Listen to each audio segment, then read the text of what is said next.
Voy a cambiar de canal porque oigo doble. Sí, muy buenas tardes. Bienvenidos al seminario de innovación educativa, liderazgo y literacidad del Instituto Transdisciplinar en Literacidad de la Universidad de Guadalajara.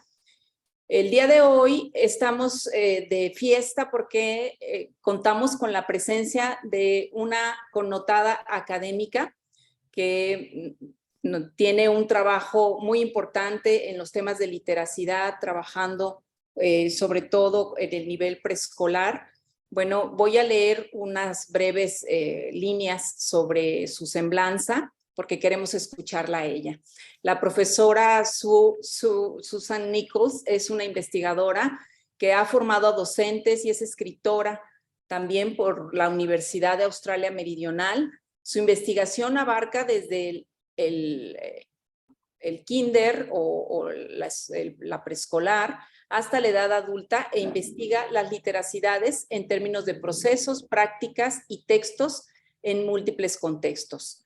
Está interesada en la movilidad, circulación, ensamblaje y contestación de literacidades en el tiempo y el espacio.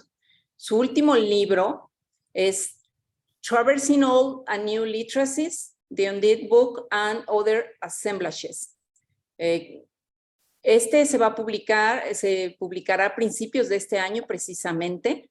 Ella también es autora y editora de Lenguajes y Literacidades como recursos móviles y situados, de la editorial Routledge en 2017. Bienvenida, doctora Nichols. Es un honor, un placer tenerla aquí con nosotros en la Universidad de Guadalajara. Gracias. I'd like to begin with a few words in Spanish. Compañeras investigadoras, gracias por esta invitación. Me siento honrada de estar hablando con usted hoy. And now I will revert to my preferred language. But I do love to hear the Spanish language, and it's something that I do hear on a regular basis. Because in my spare time, I am a dancer, and my dance discipline is flamenco, actually, which I've been studying for more than 20 years. So I'll begin my presentation with a picture of a child. This child is actually me. And this picture inspired me when writing my latest book to think about my own experience of traversing contexts as a migrant. And I'm going to read to you a quote from the preface to the book. It concerns the journey that I made from England to Australia, which took 4 weeks, which for a young child is a very long time. And you can see me looking down here at people who were coming to supply the boat. We stopped at many places, and that was an opportunity for me to understand that people living all over the world live out their lives and undertake their business. So in thinking about this, I thought about this journey as a liminal time, that is a time when I was between contexts, or at least my life was on the boat. The liminal time of this long journey turned out to be a kind of preparation for all the strangeness to come. Once we'd arrived and settled in our new home, a place with only earth for a garden, it was time to start school. It wasn't what I had imagined. So now you're looking at a page from a book, which was exactly the book that was used to teach children to read when I began school. And what I want you to understand is that this book was very, very strange to me.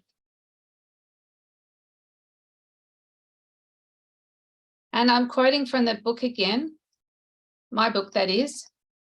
I learned there were books called readers and that I would be expected to concentrate on them. These readers were so short. It was hard to imagine spending time with them. They had no discernible plot and only a few characters who spoke in an odd manner, unlike either book characters or real people.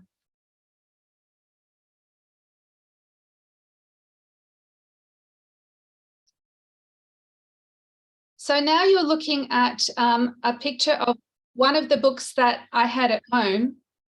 And this was the kind of reading that I was exposed to in my family environment. This was one of my father's books, which he would read to me. So the language that I was used to hearing, the literary language that I was used to hearing, was completely unlike what I was hearing at school. So that, again, was an experience of, moving between contexts that were very different from each other.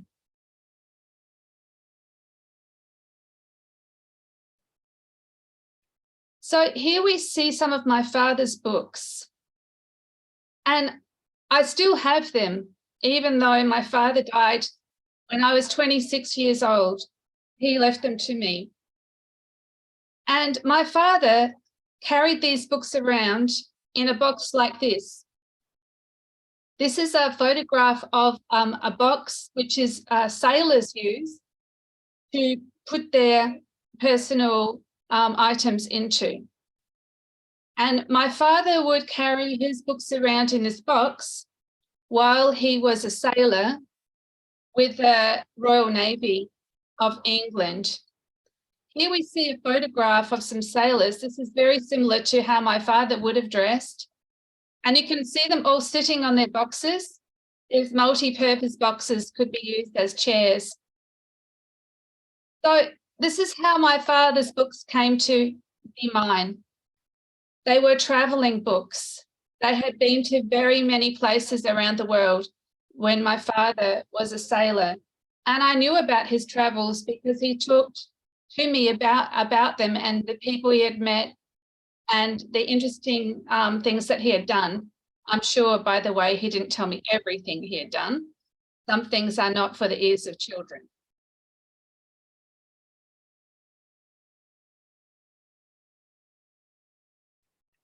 So my reflective and motivating questions that have motivated me as a researcher, that have driven me to keep inquiring, are these. What moves and what stays in place? How are things put into motion? How does movement change things? What happens to the values of things that change their places?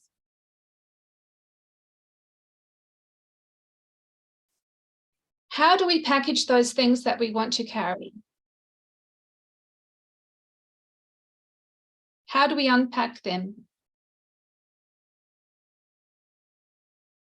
How are connections maintained across space and time?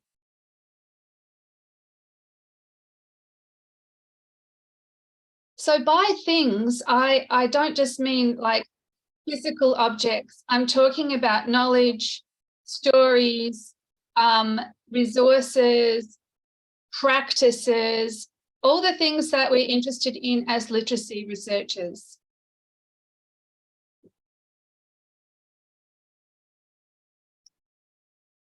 So seeing literacy events as trans-contextual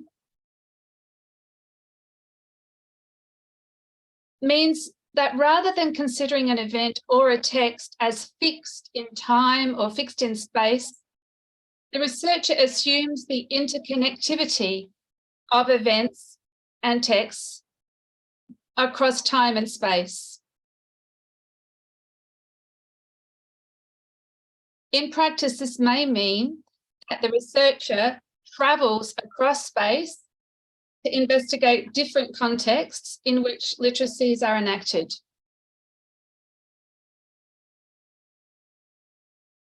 And I've certainly done quite a bit of that in my career. However, it can also mean that the researcher takes a trans-contextual approach to investigating all literacies and texts.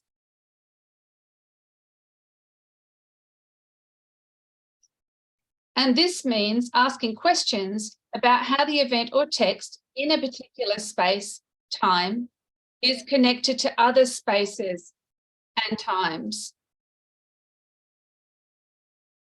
So for the remainder of my presentation, I will be sharing with you examples of the research that I've done in literacy over the last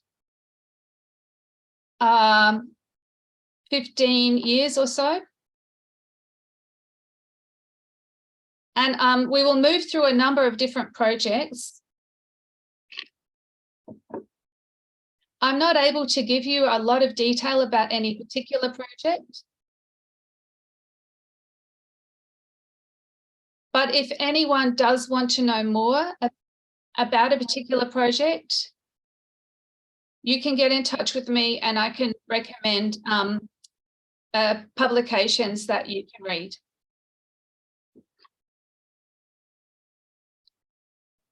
Here we go.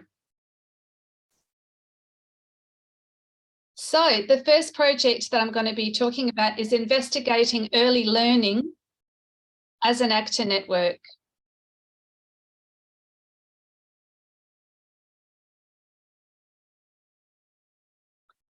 So this project, and you can see the names of my co-researchers, Helen Nixon, Jennifer Rosell, and Sophie Rainbird.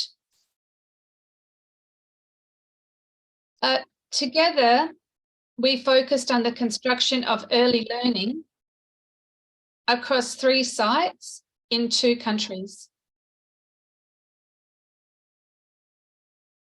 Our data consisted of walkarounds, mapping, observations, photographs, artifact collection, interviews, and digital screen captures.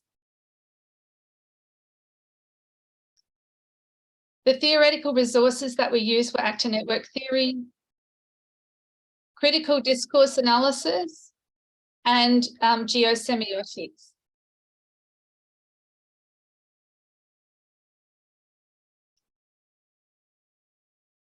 And I also undertook a side project individually, which involved a visit to China to observe early learning sites and resources.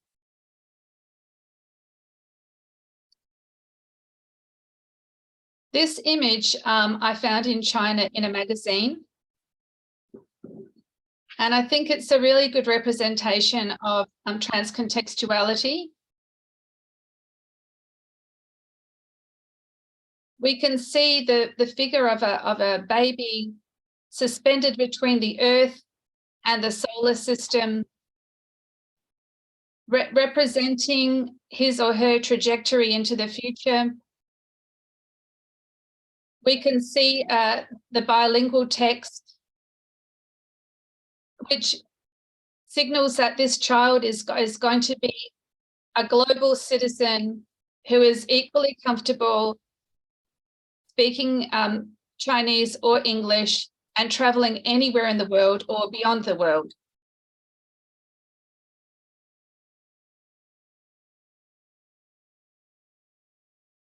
So here are some photographs from the project, just to give you an idea of the range of places that we went into. And you will probably see that a lot of these places are not like the ones where early childhood researchers normally will go.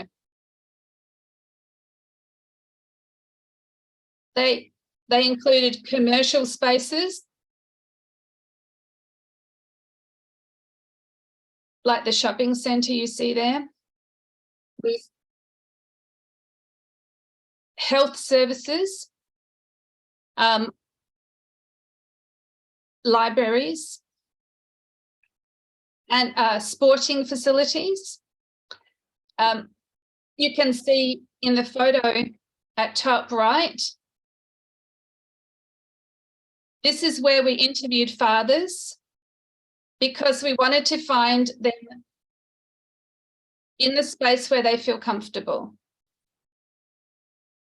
Part of researching trans-contextually is as a researcher, you get out of your own space and you become a visitor or a guest of other spaces. So you have to learn how to conduct yourself as a guest rather than just coming in as an expert.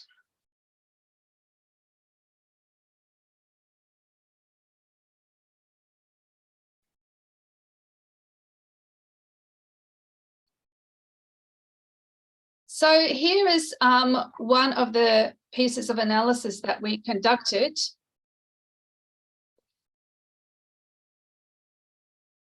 This network diagram was constructed from an interview with one of the parents and an examination of some of the resources that she shared with us.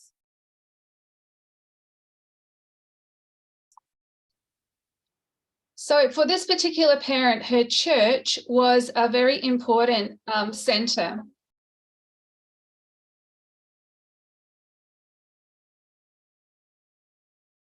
And it connected her with a lot of resources for her own education, as well as resources to support her child's literacy. This particular parent had also become a producer of resources. So she contributed to a magazine and she helped to distribute this magazine into different places, including health services and childcare centres. So if we think about what is moving or what is travelling, what is connecting, and how, we can see that Tonya herself is moving. She is mobile. The texts are mobile. The practices are also mobile. And the connections are being made through this social, in-person connections and also online.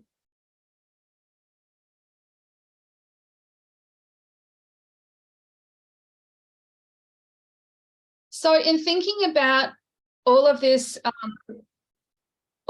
data, all of our observations and our theoretical resources, we began to think of discourses as being networked and also spatialized.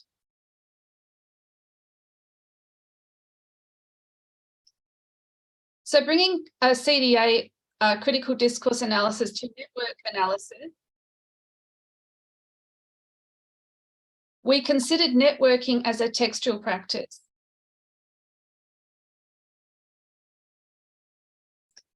Bringing network theory into dialogue with CDA,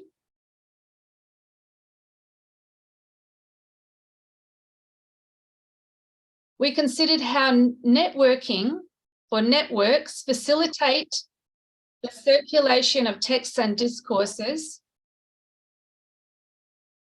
through direct human interactions and through technological interfaces.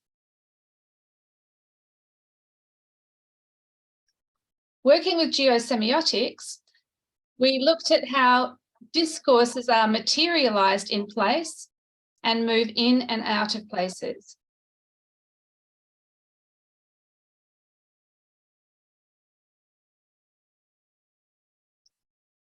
So some of the insights arising from this project are as follows. Early learning can be considered a networked discursive field. Excuse me. Policy settings promote certain kinds of networking within this field. Parents are active seekers, producers, and circulators of resources.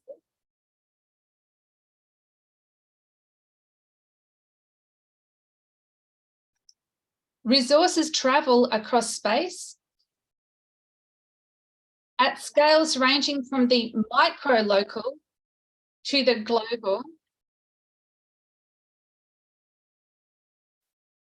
Recurring discourses circulate across and between networks.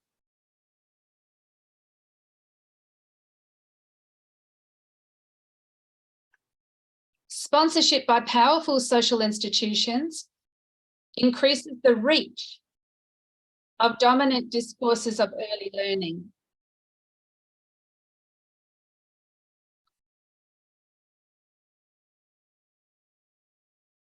However, in the privacy of their homes, individuals choose to take up or refuse practices associated with these discourses.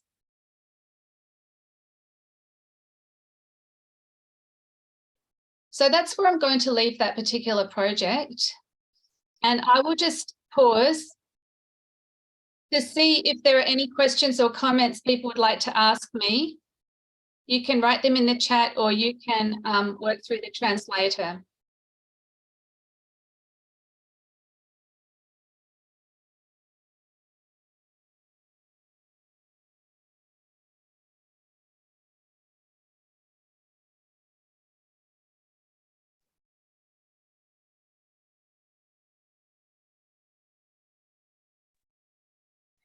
Hi, I have a question. This is Hey. Yolanda. I am very interested in learning which are the roots or foundations in which both your literacy theories and your methods are based upon. You want to know the theoretical foundations of my work. Is this the question, Right. Yolanda? That's right. Okay. I'm sorry that I'm going to disappoint you, because I am very eclectic in terms of theoretical foundations, and I think you'll probably see why. Because I think that restricting oneself to a particular a theoretical set of explanations about phenomena means that we sometimes close off our inquiries, and we become satisfied that we have reached conclusions, when if we were to apply a different lens, we might see something different. So across the projects that I will be sharing with you, you will see how I've employed different theories, and I keep adding to those. I keep trying out new conceptual tools to see what it makes possible for me. With my students, the students that I supervise, I help them to choose conceptual tools which are suited to the questions that they want to be asking and the ways that they want to conduct their research. I can see in the chat, Mike Corbett says, it seems that there is a movement to return to those sorts of texts that quite deliberately don't take children. And I don't know that you completed that children anywhere. Do you have a comment on the movement to the science of reading? Mike, I don't have a comment at this time, but you will probably get a sense of what my comment is likely to be as we progress through the presentation. So Patty has asked, would you please provide some examples of how in your research you found that policy settings promote certain kinds of networking? Yes, I can. And I have written about the policy analysis specifically. So I do have a paper that is focused in on that policy analysis. But one of the policy settings that we found was getting to be quite influential was the notion of integration of services and partnerships with parents, and also partnerships between service providers who are offering different kind of services. So this resulted in a push towards the consolidation of services. And it meant that certain kinds of partnerships, for instance, public-private partnerships. So these are ones where businesses and corporate partners who have money that they can put into these enterprises, these programs, were encouraged to form partnerships with what I would call, civic providers such as states, and that there was some very interesting effects of those kind of public-private partnerships, which it would take me a little bit of time to go into. But maybe if you would like me to say more about that, and we have time towards the end of the presentation, I can do that. Okay, so thank you everyone for your questions. And I think I will now continue on. I just need to change over the interpretation now, I think, to Spanish. Oh, looks like there's another. Okay, thank you. Okay. All right. So now we are moving to a different project. This one is called Languages and Literacies as Mobile and Placed Resources. So this collaboration began with a group of Australian researchers from a range of literacy-related fields coming together.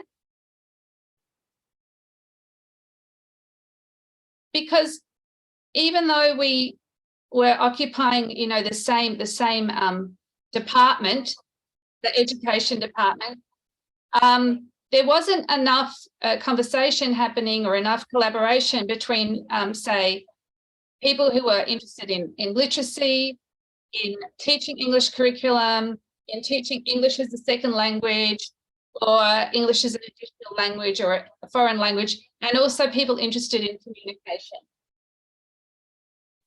So I wanted to try to promote some dialogue between these researchers. Our discussions applied concepts of mobility and place to analysing particular language and literacy practices.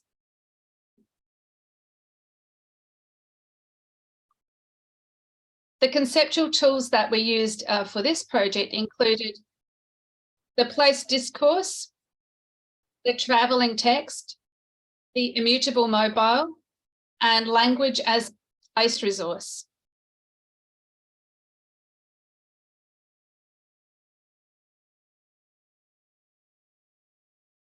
Each of which I could give a presentation on in their own right.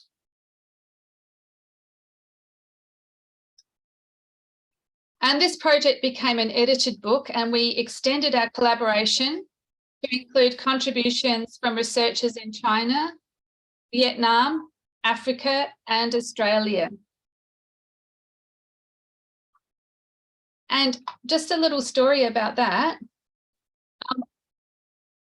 When I sent the manuscript to the publisher,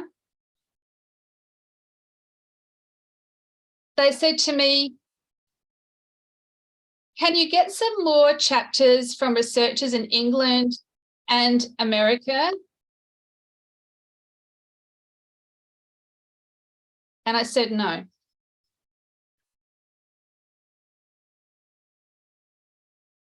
So each author of a chapter had a set of questions to direct their analysis.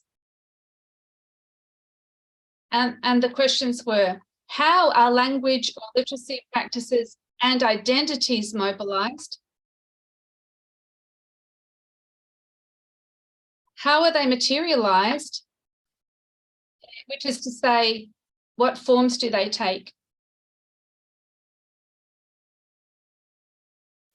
How are resources for languages and literacies assembled, circulated, and deployed. What stays stable and what changes as users and practices travel across space and time.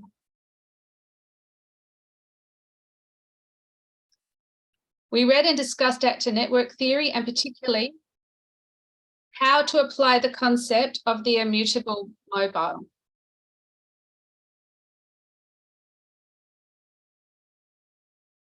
And now I'm going to just share with you some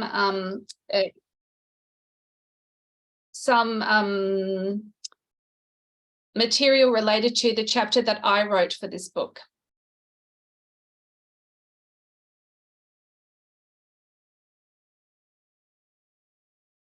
Okay, so what we're looking at here are the covers of parenting magazines,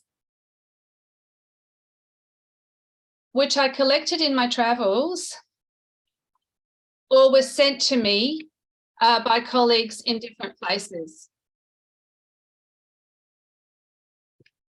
And I became very interested in how this particular text, a parenting magazine, how it has become so ubiquitous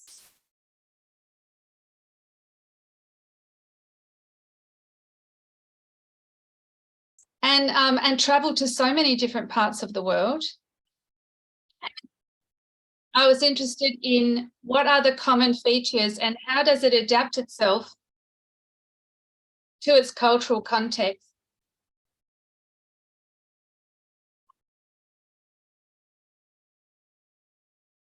So I referred before to the immutable mobile.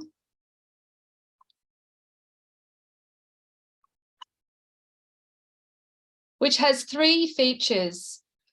It is a concept that brings together these features: mobility, which is the ability to move; stability, which is the ability to maintain its shape so that it doesn't break up and become something completely different;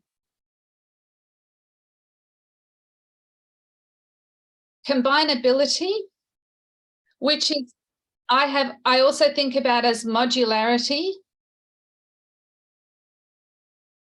which means that the parts can be recombined in different ways, which creates some flexibility and helps it to adapt to its environment.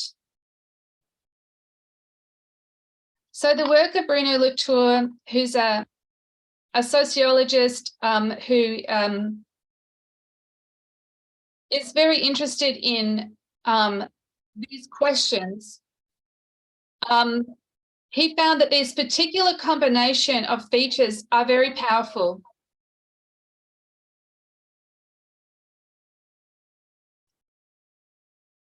He said this: everything that can enhance either the mobility or the stability or the combinability of the elements will be welcomed and selected if it accelerates the accumulation cycle.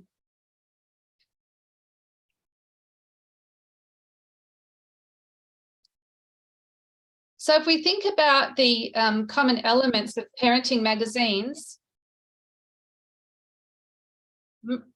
regardless of the particular location or the language or the culture that is being addressed,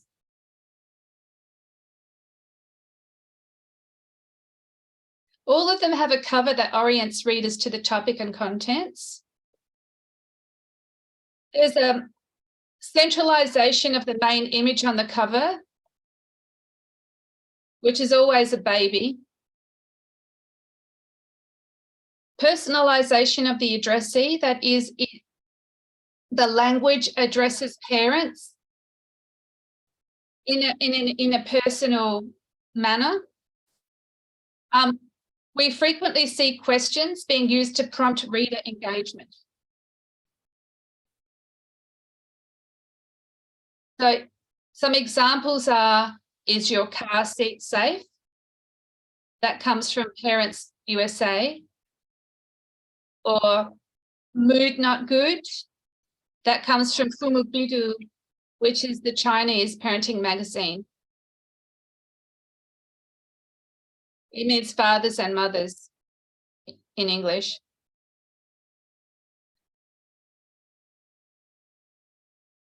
So I'm now going to skip to my work that is researching cross-disciplinary contexts.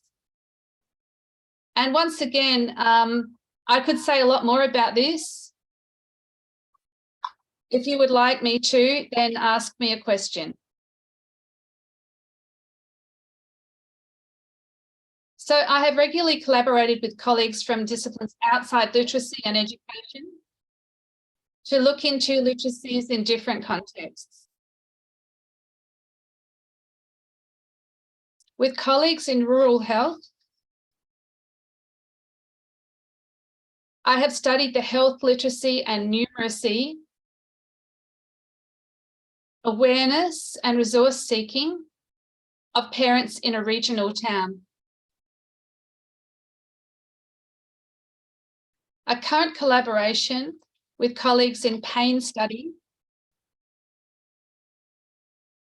is investigating how pain is represented in children's books and discussed in shared reading interaction.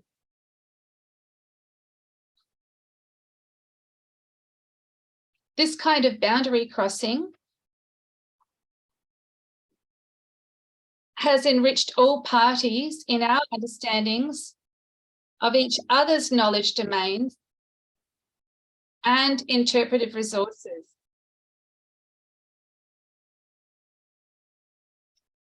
So before I go on, I will once again pause to see if there are any questions or comments that you can write into the chat.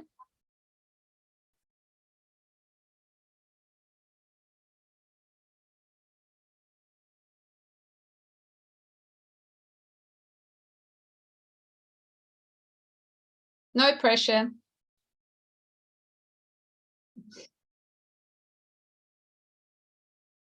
Okay, in that case, I will go on.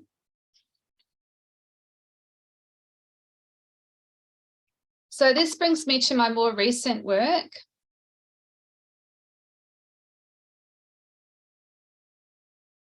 While my earlier work has often examined the mobility of literacies in space, more recently I've been pursuing an interest in time.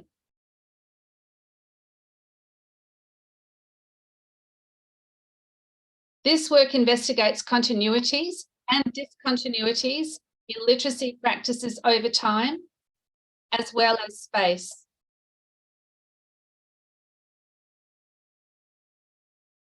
These are the conceptual tools that I've added to my repertoire to help me in this work. They've included genealogy, time scales, narrative time, space-time, and Indigenous knowledge systems. And once again, I could say much more about any one of those. And I'm happy to, if anyone would like that.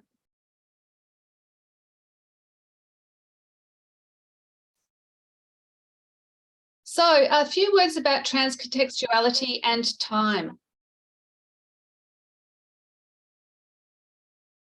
And these are quotes from various of the researchers that I have worked with.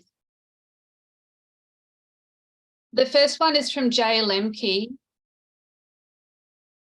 who developed the concept of time scales.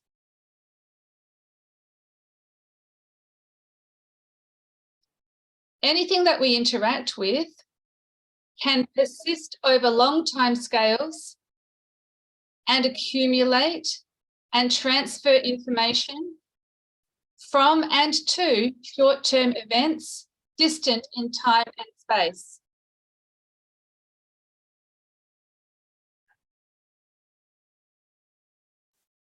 And Foucault described history as an unstable assemblage of heterogeneous layers.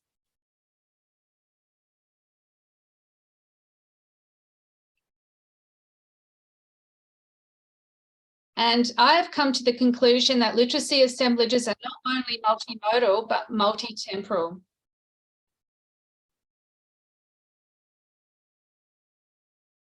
So I'm going to show you an example, and I want to, I'm hoping that I can play you the soundtrack here.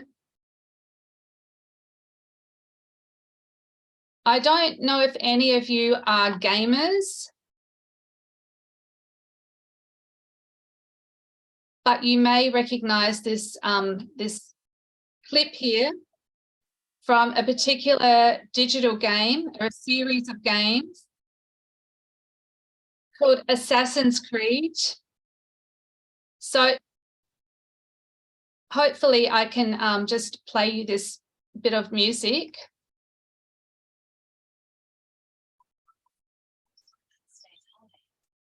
Ads.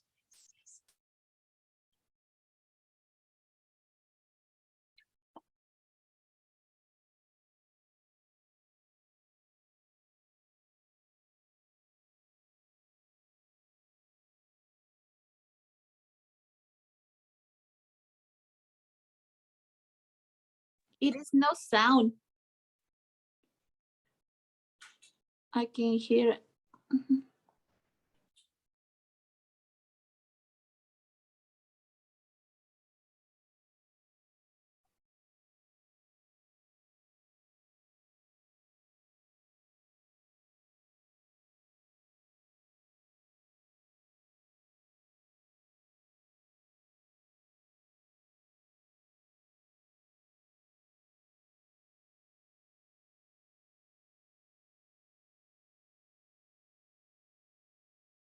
Okay, what I'm trying to do at this point is actually minimize my screen so that I can stop that music. Okay, here we go. Where are we? Oh no, that's my sorry. No problem.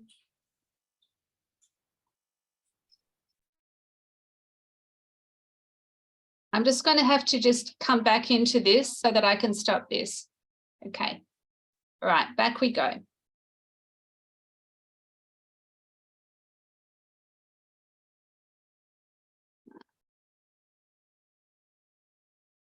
Right.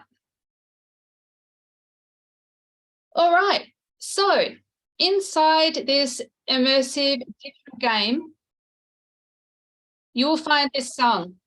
The song is called We Be Free Mariners. So in the game, it adds atmosphere to the tavern setting where pirates can spend their leisure time. So when you've had enough, killing and looting, you can wander into this area and have a drink and listen to some music. I wonder if anybody would like to take a guess as to, so apparently you couldn't hear that. So I'm sorry about that you couldn't hear that song, but if you could hear it, it would sound like an old English folk song.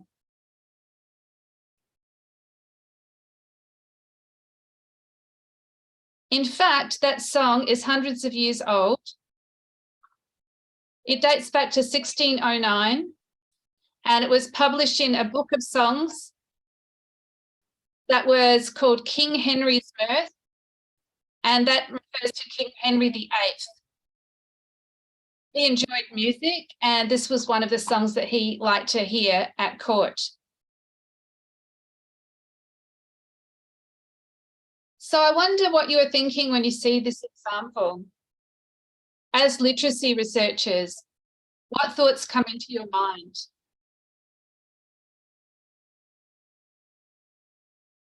Would anybody like to share what they're thinking when they have a look at this example?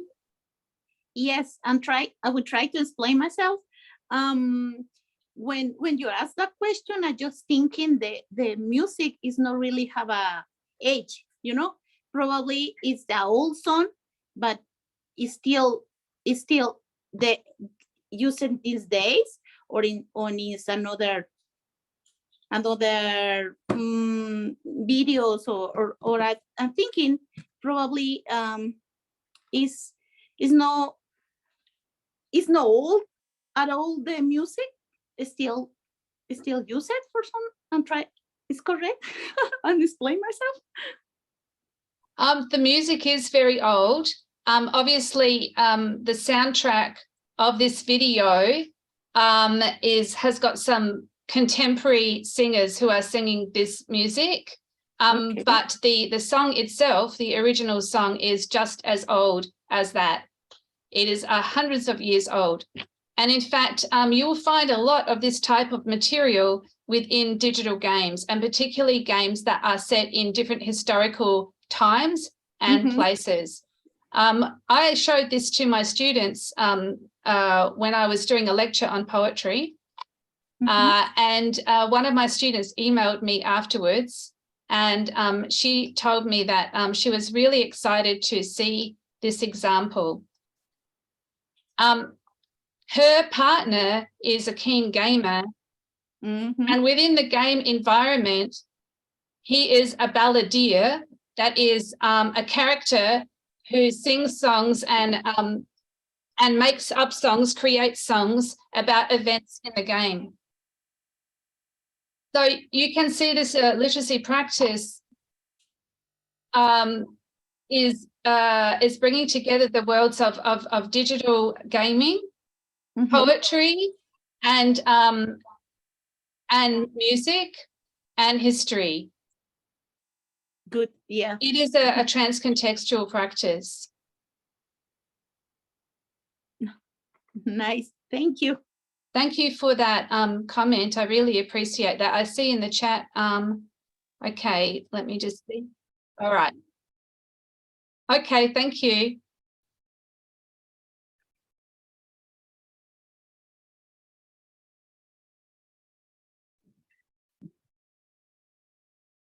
May I ask? Thank you very much. I'm really feeling a bit chuffed at the moment because I could read some of that.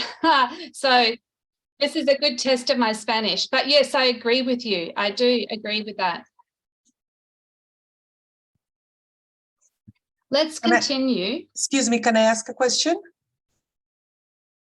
So what we find is that historically based digital games are creating a new interest in historical texts, such as this type of song.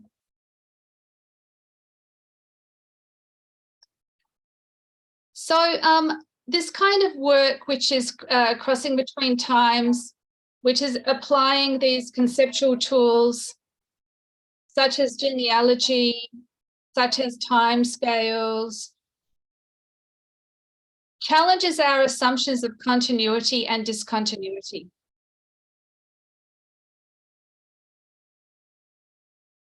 We often hear that this initiative is completely new.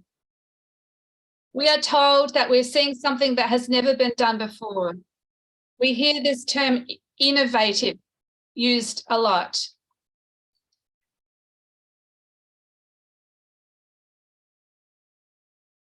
So this initiative is completely new, except for instances in other times and places where something rather similar was happening.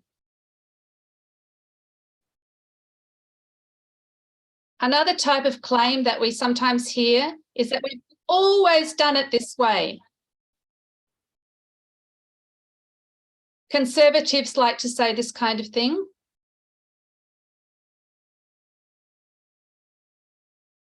And they use arguments to resist the certain changes or certain innovations.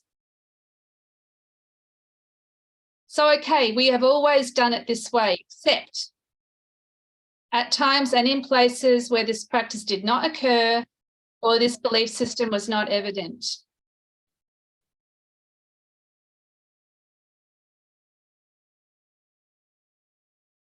So this latest trans-contextual project it takes the form of a monograph.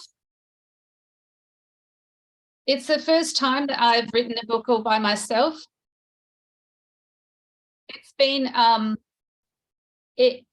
been rather daunting for me because I love collaboration.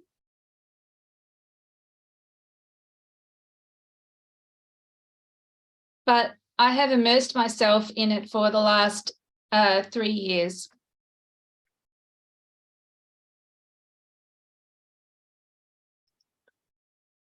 So this book re-examines the field of new literacy studies.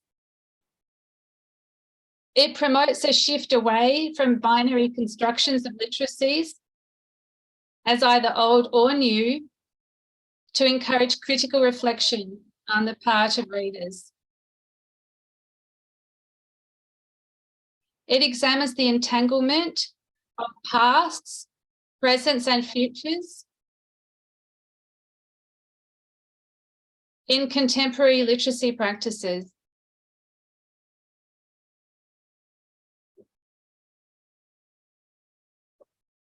The concept of literacy as multi-temporal assemblage is applied to cases.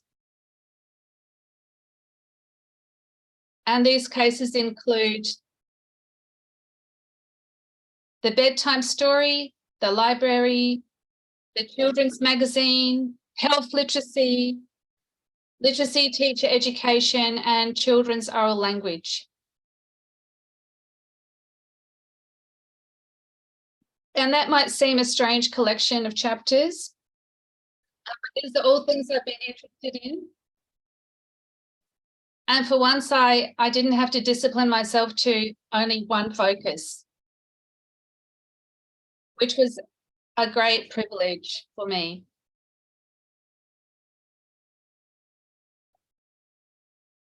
So I'm going to share with you just a little piece of the book.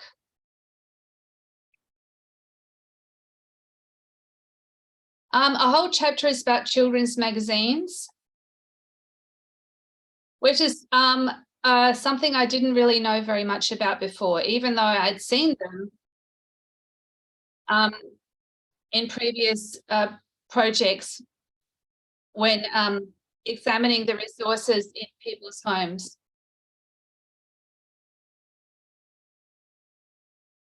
So I became aware of the long history of children's magazines.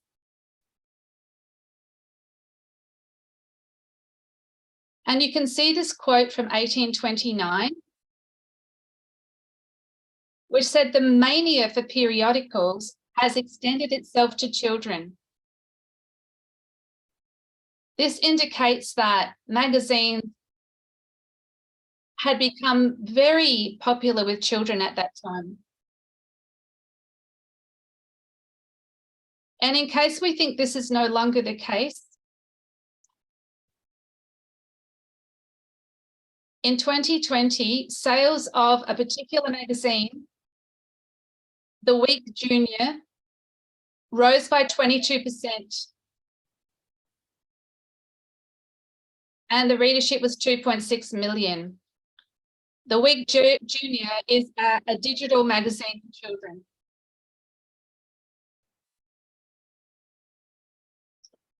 So the example on the left comes from a magazine called Children's Hour.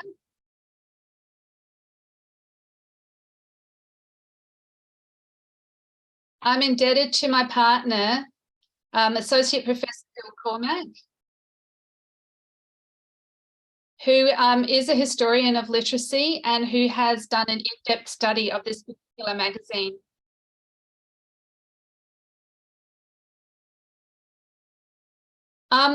And on the right is Time for Kids, and you can see this cover indicates that the issue came out at the height of the coronavirus. And you can see that the editor and writers of this magazine were attempting to find a way to provide information for children that was age appropriate, but still factual. On the left, the example from 1901, we see the illustration shows a new initiative, which was to light up an important building in the city as a celebration.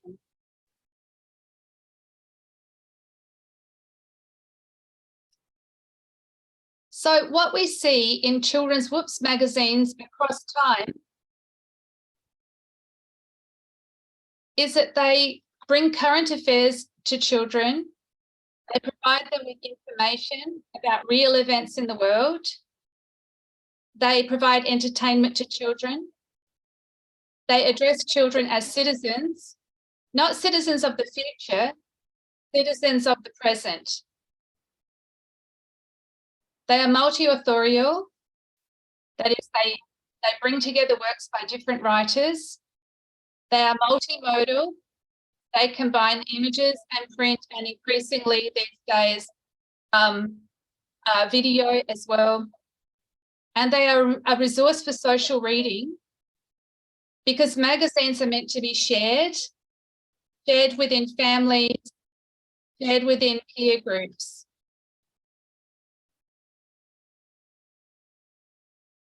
I have really gained a great respect for children's magazines, and I could say much more about those, but I will continue. So in conclusion, I asked myself this question: why do I take a trans-contextual approach?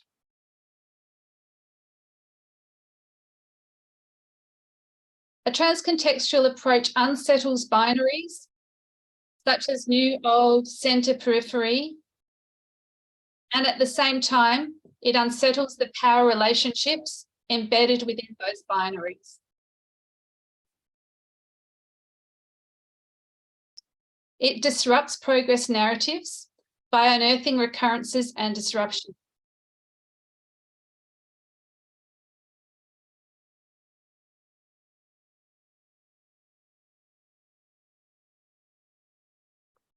It prevents closure by allowing inquiries to remain open and add new layers of meaning.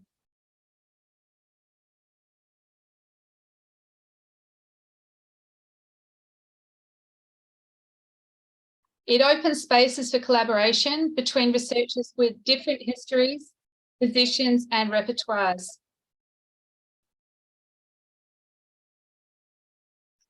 It recognises that learners are always moving between contexts.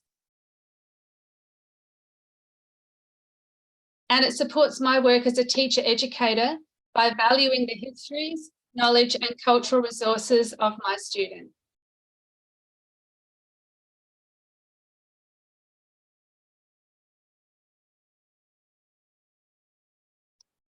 And because, like my father, I am a traveller.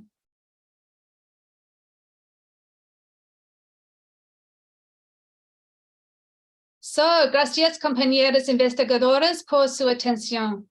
This is my email address. I invite you to contact me if you would like to continue the dialogue.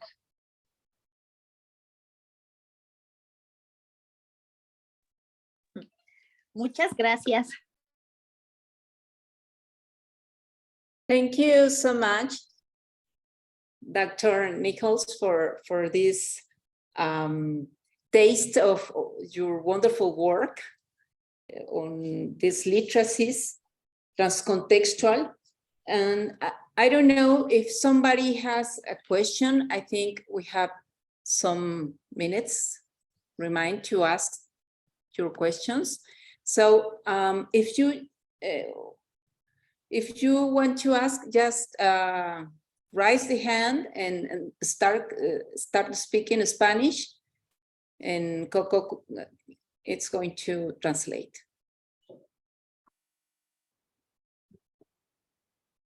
There was a couple of questions in the chat. So Coco, I don't know if you could help us, please. I think we have looked at all of those questions. I do have a question. Yeah, can I speak? Oh, Monica. Yeah, I first. can hear you. Sí, adelante. Okay, you address as the theoretical foundation the work of Paul Ricoeur in time and narrative, which is very important, and it was very appealing, particularly because in time and narration, first, Ricoeur is talking about the transformation of the subject because of the plot, because of the imagination of the possibility to build a narration. I would like to ask, because this process of mimesis is very important for the transformation of the narratives, the people, the leader as an educator, and the students take as a part of the education. So, what would it be in your research the possibilities to see this particular transformation in the individual, especially we're talking about children?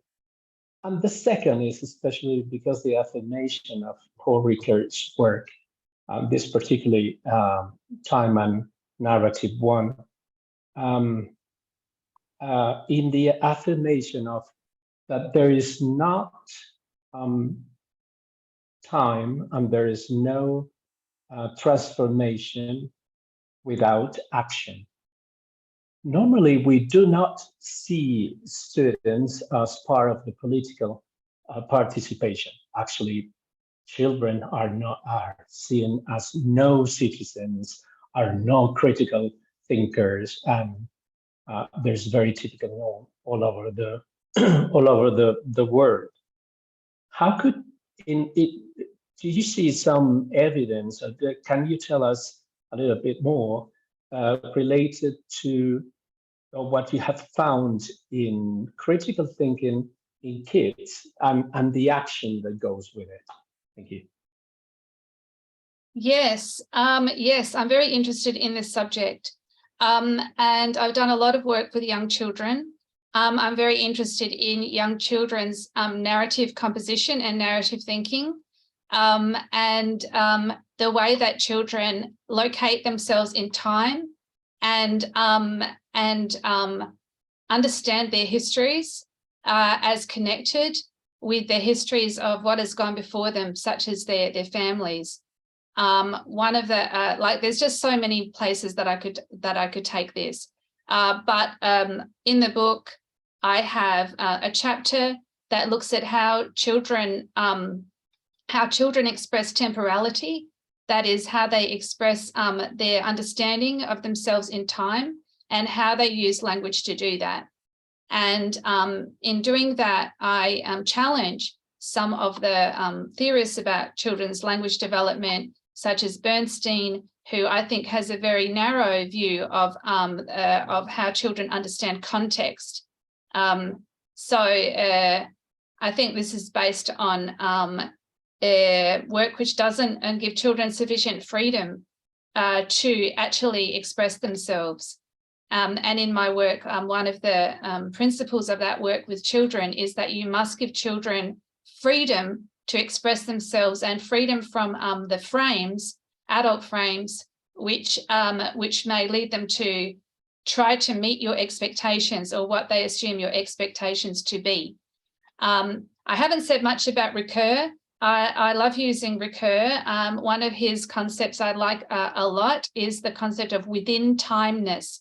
Within timeness, that is the knowledge that we are in time. So if you would like to continue this conversation, I do welcome you to contact me, and we can talk about this in more detail. Lovely. Will do. Sí, adelante, maestro Alonso, si quiere hacer su comentario.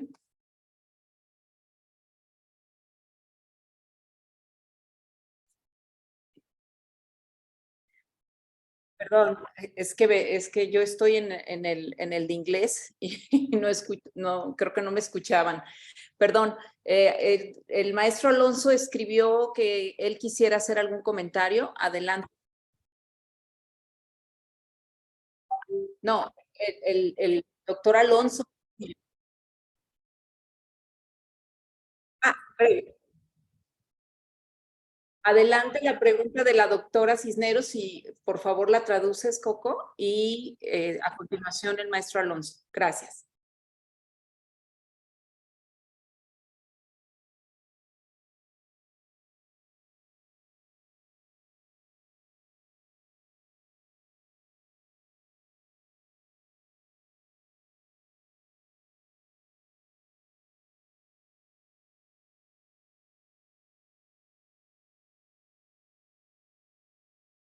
Okay, I'm on the Spanish channel.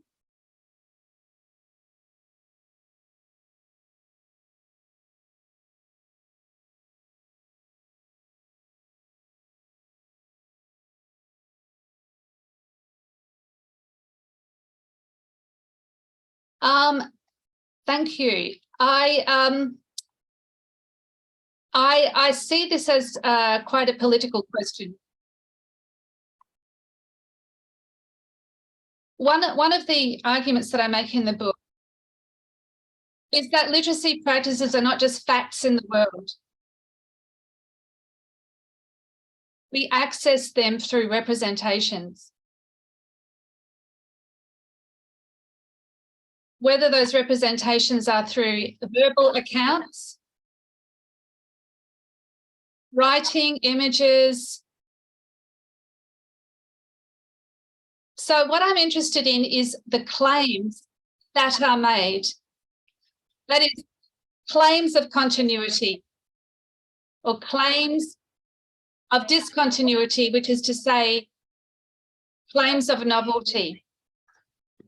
And the reason why I'm interested in claims or arguments, the reason I'm interested in the politics of that is because of the consequences of these arguments and the way that it positions educators, learners, the way that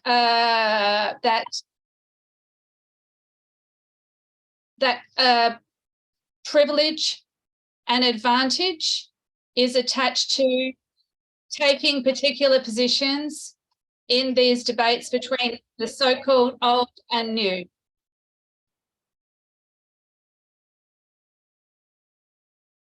As a researcher, I listen to people tell me their histories,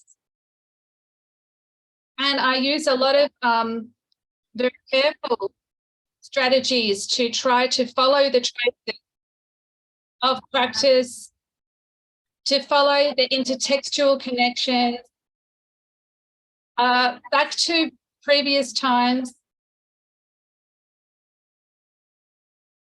And in so doing, then like Foucault, although please note, I do not compare myself with Foucault because I don't have such depth of understanding, but something I do know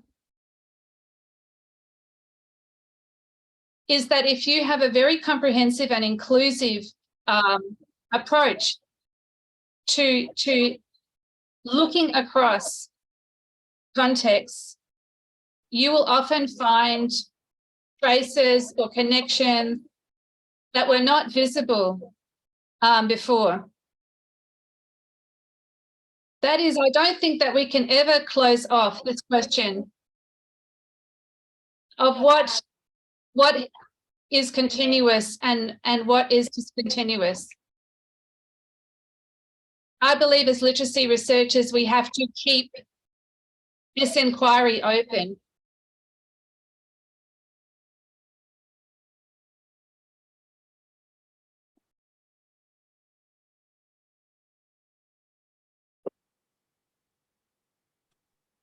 Bien, ¿puedo Sí, adelante. preguntar ahora? Sí, adelante. Muchas gracias. Pues buenas tardes a todos. Bueno, Madame Susan, el concepto de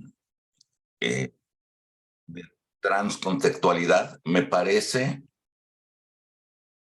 la mayor revolución que he escuchado desde que empecé a saber de la literacidad.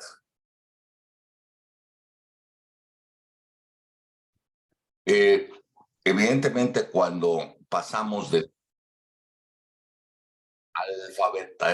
la alfabetización a la literacidad, resaltando el contexto, nos quedaban fuera cosas como la transconceptualidad, en la que nos habíamos interesado los profesores en cómo pasar del aprendizaje que se hacía en la escuela para el negocio al contexto del ocio. También pensábamos que viajar en el tiempo es viajar en el espacio, porque nuestras prácticas en medios rurales parecían en contextos de otra época. Y ahora nos preocupa que los métodos de lenguajes computacionales, lo que se está haciendo, nos lleva, las lenguas naturales nos llevan sin remedio a que tengamos que conversar con las computadoras y que quienes lo desarrollan por lo pronto tienen un interés económico para conocer nuestros gustos, necesidades, y no para enriquecerse de la diversidad cultural.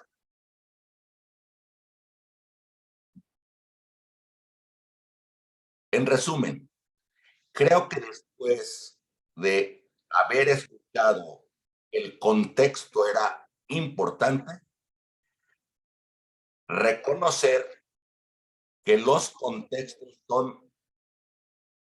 que hay son trans que pasan de un terreno a otro en el mismo tiempo, en el mismo lugar, y que dan herramientas efectivas desde la docencia más elemental. Ejemplo, en mi clase de matemáticas, que por inspiración propia de la facultad enseñan una matemática atrasada que choca con la matemática actual, porque así es la comunidad universitaria, y uno encuentra contextos viejos en lo nuevo y amenazantes contextos futuros. Me parece que la transcontextualidad es una de las líneas más inspiradoras de investigación para el futuro. Solo quiero agradecer, Susan, esta estimulación.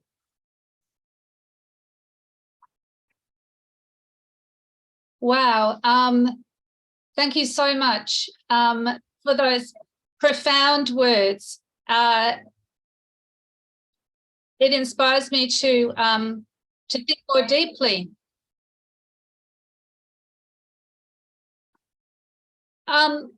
One short response I can make is that I have thought about the language that we should use to talk about those literacy practices that don't fit into the so-called new literacies, the so-called digital literacies. It's interesting to me that we never seem to use this term old literacies. And the reason for that is because the old is devalued. It's so devalued that we don't even want to use the word. bit of a worry to those of us who are getting older.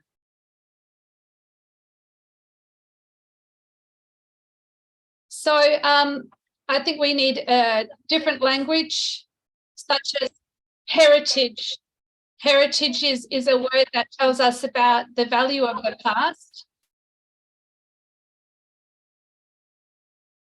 And it's dynamic because heritages are being formed all the time, and we can't know what's going to survive from our current day.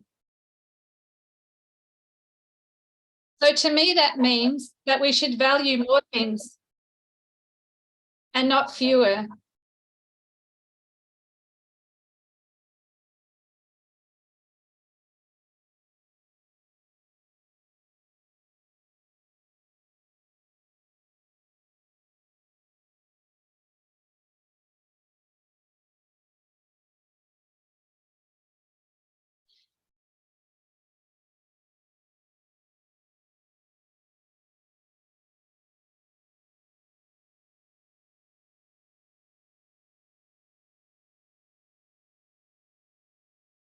Thank you for that question. I do address methodology in the book. I think it's very important for literacy researchers to be explicit about their methodology. I realise that whole books are expensive, particularly for students. I'm very happy to send you particular chapters by email if you just send me a message.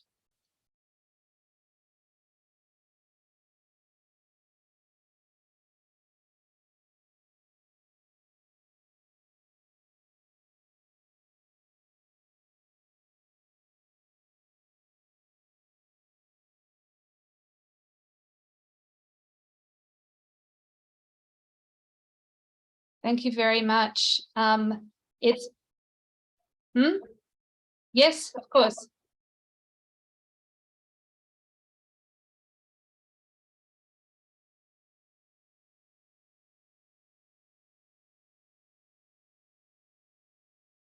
Oh, I need to be in English, do I? No.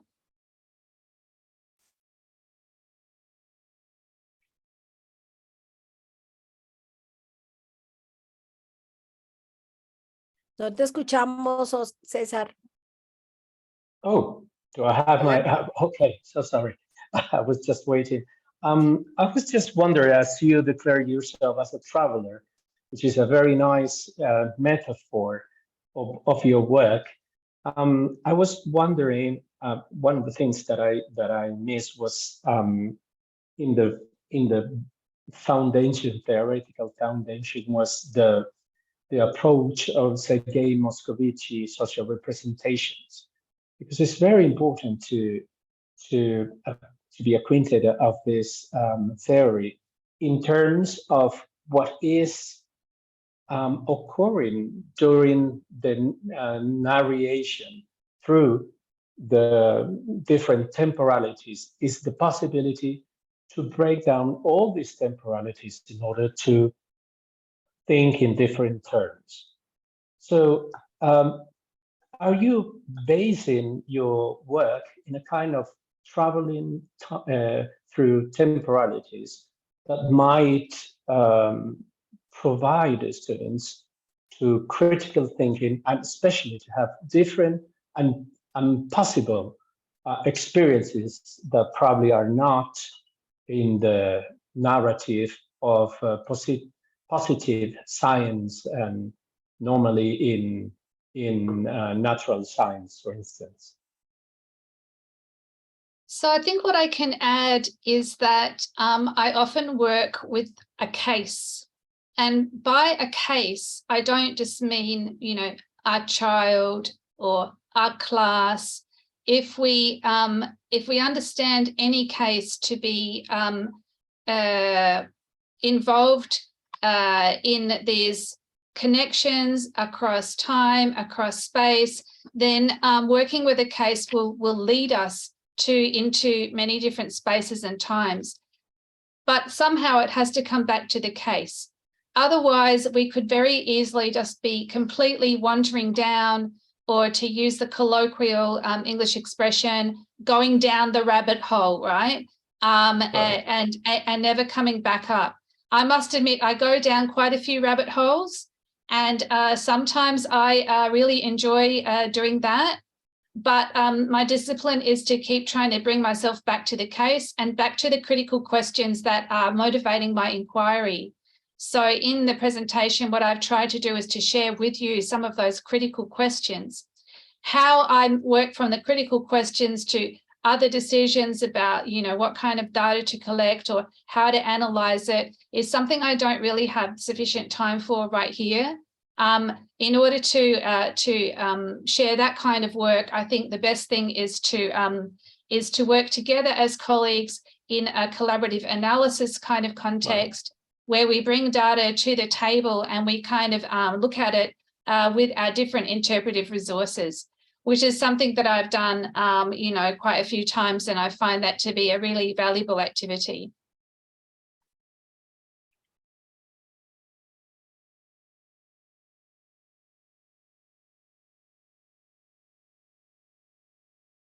Well, ¿tenemos más preguntas?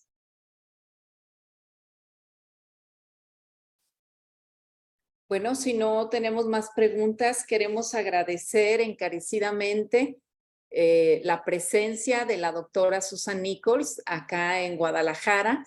Ojalá que pronto la podamos tener en presencia para que conozca nuestra universidad, nuestra ciudad y vea los trabajos que hemos hecho acá en el instituto. Hay investigaciones que hemos iniciado, por ejemplo, sobre urbaliteracidad, que es la mezcla entre el urbanismo y la literacidad para conocer un poco de las narrativas que tenemos que refuerzan ciertas creencias o comportamientos. También con los niños de primaria, que hay investigaciones, mundos ideales, estudios que se hacen con niños para ver cómo construyen su mundo ideal a partir de imágenes. En fin, hay algunos, seguramente los colegas y las colegas que estamos aquí querrán platicar un poco de estos trabajos, así que pronto estaremos en contacto, doctora, si nos permites, contigo para conocer, darte a conocer un poquito más de esto y poder platicar más ampliamente de proyectos y hacer colaboraciones. Sería un enorme placer, dada la enorme experiencia que tienes en diferentes aspectos que abordaste hoy en esta muestra variada de los temas de investigación que has hecho.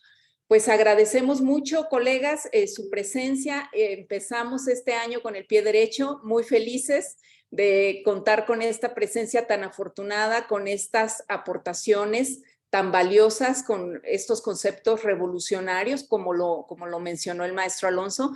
Así que esperamos vernos muy pronto, nuestra siguiente sesión del Seminario de Innovación Educativa, Liderazgo y Literacidad. Muy buenas tardes y muchas gracias por su presencia. Hasta pronto. Bye. Adiós, gracias.